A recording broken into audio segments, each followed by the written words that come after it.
Hello everyone, welcome back to my channel. तो आज मैं जा रही हूँ काशी विश्वनाथम, जो कि मेरा बहुत दिन का सपना था कि मैं गंगा में जाके डुबकी लगाऊं और काशी विश्वनाथ में दर्शन करूं शिव जी का। फाइनली वो दिन आ गया। मम्मी और मैं बहुत ही ज़्यादा एक्साइटेड थे, हम काशी में दर्शन करने जा रहे हैं। फिर हम अपना ट्रेन का वेट ही कर रहे होते हैं और देखते देखते हमारा ट्रेन आ भी गया। तो पता नहीं गाइस, लोग क्यों ट्रेन को देखते ही भागते हैं। ट्रेन तो रुकेगा ना, हम लोग चढ़ेंगे। तो मैं मम्मी को बताई कि आप रुको, भागने की कोई ज़रूरत नहीं है, ट्रेन हमारी सामने ही रुकेगी, हम लोग चढ़ेंगे फिर छोड़ेगा। फिर मेरी बात सुन के मम्मी भी रुक गई और हम लोग एंट्री लिए ट्रेन में। ट्रेन में बैठ के भी मुझे बहुत ही ज़्यादा एक्साइटेड लग रहा था। मेरे मन में बस काशी का सारा वीडियोस रील्स ये सब ही मैं देख रही थी। फिर हमारा सीट जस्ट विंडो के मतलब जस्ट एंट्री के पास ही था, तो हमें विंडो सीट मिला था। समझ लो, विंडो सीट का कुछ दूसरा ही बात होता है। फिर मम्मी यहाँ पे फ़ोन चला रही है और ये रहा हमारा भुवनेश्वर का स्टेशन। अभी कुछ टाइम बाद ही छोड़ेगा, 5 या 10 मिनट्स के बाद ही छोड़ता है। अब शुरू हो गया है हमारा जर्नी। जर्नी शुरू होते ही हम लोग खाने के लिए टपक पड़े, क्योंकि ट्रेन में ऐसे तो नहीं बैठ सकते।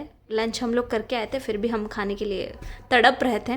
फ्रूटी और ये पॉपकॉर्न और पापड़ के साथ हमने शुरू किया अपना स्नैक्स। फिर उसके बाद ट्रेन का ये पूरा व्यू को एंजॉय करते करते गए। बहुत ही अच्छा मौसम हो रहा था, बारिश नहीं हुआ था लेकिन मौसम बहुत अच्छा था। फिर यहाँ पे मेरा एक्साइटमेंट आप देख ही सकते हो, बहुत ही ज़्यादा अंदर से मैं वो पूरा फ्लावर्स क्या बोलते हैं गई, गार्डन गार्डन हो रहा है मेरा दिल कि मैं जा रही हूँ। फिर मम्मी को बहुत ज़्यादा पेड़ा खाने को मन कर रहा था, मीठा वाला। ये बड़ा वाला जो होता है ये 10 रुपये का आता है, छोटा वाला जो होता है 2 को 10 रुपये आता है। तो मम्मी बड़ा वाला एक ही ट्राई किया। मैं बोली ज़्यादा मत खाओ, पेट ख़राब नहीं करना है जर्नी के टाइम पे। तो ऐसे ही हम लोग इन्जॉय कर रहे थे नेचुरल व्यू को। फिर उसके बाद मम्मी ने लाया था इडली चटनी और ये चना, बॉयल्ड वाला चना मुझे बहुत पसंद है। फिर ना यहाँ पे थोड़ा सा बारिश शुरू ही हो चुका था और मेरी मम्मी थोड़ा सा सो गई थी, उनको बैक पेन बहुत ज़्यादा हो रहा था। फिर मैं ऐसे ही बाहर देख रही थी और मन ही मन सोच रही थी क्या किया जाए ये बारिश में। फिर मुझे याद आया बारिश इतना ज़्यादा हो रही है, मौसम इतना ज़्यादा अच्छा है, तो थोड़ा सा इंडियन रेलवे का चाय क्यों ना ट्राई किया जाए।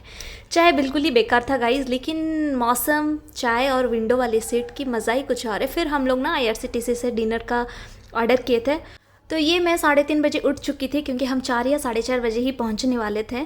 फिर ना हम लोग ना वाराणसी स्टेशन का टिकट नहीं किए थे, क्योंकि वाराणसी स्टेशन तक ना भुवनेश्वर से बहुत ज़्यादा रश रहता है, आपको टिकट नहीं मिलेगा, मतलब कंफर्म ही नहीं होगा।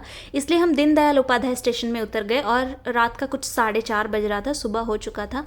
रूम की बुकिंग हम लोग नहीं किए थे, वहीं पे दशाश्वमेध घाट के पास ही हम लोग रूम लेने वाले थे, तो हम लोकल ही गए और उधर पूछताछ करके ही हमने रूम लिया। आपको आराम से मिल जाएगा और ये वैसे भी ऑफ सीज़न था, समर के टाइम हम लोग गए थे। विंटर के टाइम शायद आपको रूम ना मिले, आप पहले से बुकिंग करके जाओ, लेकिन हमें घाट के पास ही लेना था, इसलिए हम लोग नहीं लिए थे। रूम का साइज़ थोड़ा छोटा था, but otherwise like bed and all सब कुछ ठीक था। और ये मैं अपना फेस दिखा रही हूँ बिना नहाए बिना ब्रश किए कुछ भी। फिर यहाँ पे थोड़ा सा एक टीवी था, पर टीवी नहीं चल रहा था। हमेशा हर रूम में यही होता है, टीवी नहीं चलता है, बस दिया रहता है। फिर ये मिरर के लिए मैं बहुत खुश थी, क्योंकि मैं रेडी होने के टाइम में ये बहुत ज़्यादा काम में आने वाले, और मेरा एक्साइटेड आप देख ही सकते हो, बहुत ही ज़्यादा खुश हो रही थी मैं। फिर यहाँ पे एक अलमीरा जैसे दिया गया था, लेकिन उसमें सामान रखने लायक वो नहीं था, हम लोग बाहर ही अपना सामान रखे थे। और उसके बाद हम लोग ने थोड़ा सा रेस्ट किया, फिर हम लोग निकल गए खाने के लिए। ये दशाश्वमेध घाट पे ना आपको बहुत ज़्यादा खाने का चीज़ मिलेगा। अगर आप प्लान कर रहे हो ना काशी आने के लिए, तो दशाश्वमेध घाट पे ही रुक जाना, आपको यहाँ पे सब कुछ इजीली मिल जाएगा, सब कुछ वॉकिंग डिस्टेंस पे ही मिल जाएगा।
फिर ना आपको ये दशाश्वमेध के स्ट्रीट में घूमते घूमते बहुत ज़्यादा शॉपिंग का भी ऑप्शन है, आप यहाँ से कुछ ना कुछ ख़रीद सकते हो, लेकिन बहुत ऐसे कुछ जैसे लेने वाला किसी के लिए कुछ आपको नहीं मिलेगा। फिर ना हमें ये दिखा डोसा, तो हम लोग यहाँ पे अटक गए। मैं सोच रही थी कि ये साउथ इंडियन वाला डोसा होगा कि ये नॉर्थ साइड का डोसा होगा, सोच ही रही थी। फिर ना मैंने ये ट्राई किया, जो मटर की सब्ज़ी कचौड़ी होता है ना, कचौड़ी के ऊपर मटर की सब्ज़ी और ये चटनी, तीखा वाला चटनी, ग्रीन चटनी और ये मीठा वाला चटनी, मेरे मुंह में पानी आ रहा था इसको देख के ही। और ना इसका यहाँ का जो फेमस है मेन, ये मटका जो होता है मिट्टी का, इसमें देने का। तो ये मैंने टेस्ट किया, ये कुछ 20 रुपये का था। इसका टेस्ट बहुत ही ज़्यादा अच्छा था। और उसके ऊपर ना ये गोनियन बोल रही हूँ, ओनियन एंड ऑल ये सब गार्निश करके दिए। मुझे तो बहुत अच्छा टेस्ट लगा। फिर हमने ये ट्राई किया डोसा, तो मैं पूछ रही थी कि कैसा ही टेस्ट है, तो बता रहे थे हाँ टेस्ट है। फिर मैंने भैया से भी पूछा, भैया कैसा टेस्ट होता है इसका, तो भैया ने बोला आप एक बार ट्राई करो, अगर अच्छा नहीं लगे तो आप हमें बताइए। और गाइस मैं बता रही हूँ, ये साउथ इंडियन जैसे बिल्कुल भी टेस्ट नहीं था, पूरा ही नॉर्थ इंडियन का टेस्ट था। इसका चटनी, ग्रीन चटनी, सांभर, सब कुछ ही नॉर्थ इंडियन था। आपको मतलब आप साउथ से जा रहे हो और नॉर्थ पे खा रहे हो तो आपको पूरा डिफरेंट टेस्ट मिलेगा, क्योंकि भुवनेश्वर में डोसा मिलता है, लेकिन भुवनेश्वर का डोसा का भी टेस्ट साउथ इंडियन जैसा ही होता है। तो और ये ना पूरा मक्खन लगा के डोसा को बना रहे थे, तो मैं उसको वो क्या बोलते हैं, कचौड़ी के बाद इसको डोसा को खाया अच्छे से। फिर पूरा पेट भरने के बाद हम लोग गए फिर घूमने के लिए। फिर यहाँ पर आपको ना रास्ते में मिल जाएगा फूल वगैरह, आप जो भी मन हो आप ख़रीद सकते हो। फिर हम डोसा खाने के बाद ना हमें चाय की बहुत बड़ी क्रेविंग्स हो रही थी, क्योंकि हम सुबह से ना वो ट्रैवल करके आए ना इतना ज़्यादा, तो हमें चाय पीने को बहुत ज़्यादा मन कर रहा था। फिर हमने यहाँ पे ये चाय ट्राई किया। तो चाय का प्राइस कुछ 20 रुपीज़ था मे बी, और 10 रुपीज़, मुझे उतना याद नहीं है। पर चाय भी बोलूँगी ओके ओके था गाइस, पता नहीं मुझे ही यहाँ पे ऐसा मिला या फिर पूरा बनारस में ही ऐसा चाय मिलता है, लेकिन ठीक ठाक था।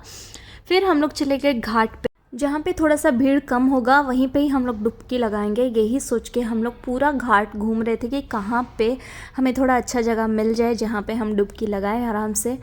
तो इसीलिए हम लोग चले गए थे घाट पे। घाट का व्यूज़ बहुत ही अच्छा लग रहा था गाइज़, मैं सोच नहीं पा रही हूँ शाम को मैं आऊँ और यहाँ पे गंगा आरती देखूँ, कैसे मैं एंजॉय करूँ। बहुत ही ज़्यादा अंदर से ही एक्साइटेड हो रही थी।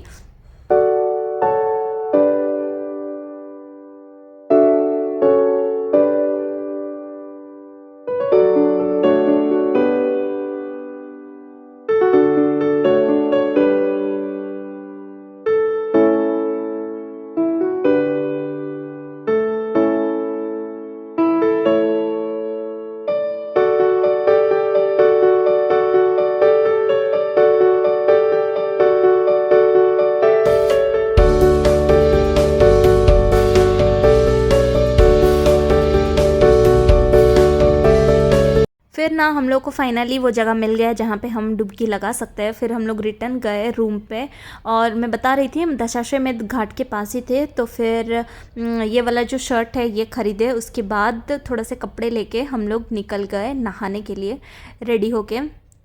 और ये रही मेरी मम्मी, वो बहुत ही ज़्यादा खुश हो रही है कैसे ही गंगा में डुबकी लगाएगी। मैं उनको बोली आप पहले चले जाओ, ताकि आप जब आओगे तो फिर मेरा वीडियो बनाना अच्छे से। अगर मेरा वीडियो अच्छे से नहीं बना तो फिर मैं और एक बार जाऊँगी और फिर से डुबकी लगाऊँगी। तो वो बोले ठीक है मैं पहले आ जाती हूँ। और ये रही मैं, मुझे तो वहाँ पे खड़े होने के लिए 10-15 मिनट लग गया, क्योंकि गाइस वहाँ पे ना पत्थर जो है टेढ़ा मेढ़ा होके है, आपको रेगुलर शेप का नहीं मिलेगा, इसलिए थोड़ा सा संभल के जाना है। लेकिन बहुत ही ज़्यादा अच्छा लग रहा था। मैं सोच रही थी गंगा पे डुबकी लगा के मुझे सर्दी खांसी हो जाएगी या फिर तबीयत ख़राब हो जाएगा, पर भगवान की देवभूमि में ऐसा कैसे हो सकता है।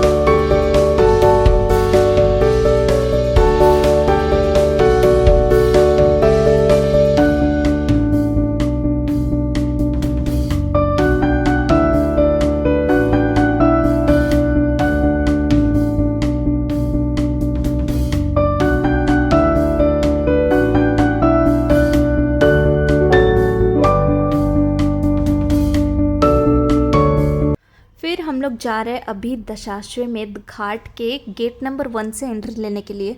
अगर आप ना काशी जा रहे हो गेट नंबर 4 से ना आपको मोबाइल अलाउड नहीं है, आपको गेट नंबर 1 से ही जाना पड़ेगा।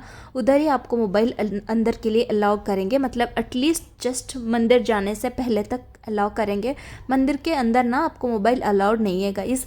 और ये बात को मैं बहुत ही ज़्यादा रिस्पेक्ट करती हूँ। अगर आप सब कुछ घर पे बैठ के देख लोगे तो फिर यहाँ आने का मौका और यहाँ आने का सुकून आपको कभी मिलेगा ही नहीं। फिर हम लोग अभी निकल रहे हैं, घाट देके ही हम लोग गेट नंबर 1 से जाएंगे।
घाट के किनारे चलते चलते हम लोग थोड़ा सा थक गए थे, इसलिए हमने थोड़ा सा ब्रेक लिया और यहाँ पे फ़ोटो वोटो खींचे, वीडियो बनाए। फिर उसके बाद हम लोग फिर से जर्नी स्टार्ट कर रहे थे। यहाँ पे मेरी मम्मी कौन सा पोस्ट करेगी वो बहुत कंफ्यूज हो रही थी, वी लिखना है और क्या कुछ और करना है।